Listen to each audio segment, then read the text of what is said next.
Ang bawat paggising natin sa umaga ay isang napakagandang biyaya, kaya dapat lagi tayong nagpapasalamat sa bawat araw na ibinibigay ng Diyos sa atin.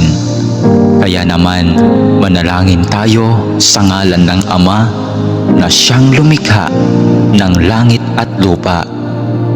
Amen. Ama naming makapangyarihan sa lahat, maraming salamat po sapagkat ginising mo ako ngayong umaga. Isang bagong araw na naman ang aking haharapin.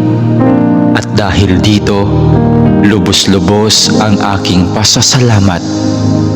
Sa unang mga sandali ng aking araw, nais kong mapuspos ng iyong biyaya at pagmamahal. Kaya narito ako upang makapiling ka sa panalangin. Bantayan mo ako at gawing ligtas sa buong maghapong ito. Ilayo mo ako at ang aking pamilya sa anumang masama.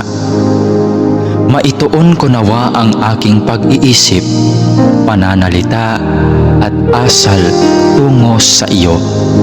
Nawa maging kalugod-lugod sa iyo ang lahat ng aking gagawin sa araw na ito.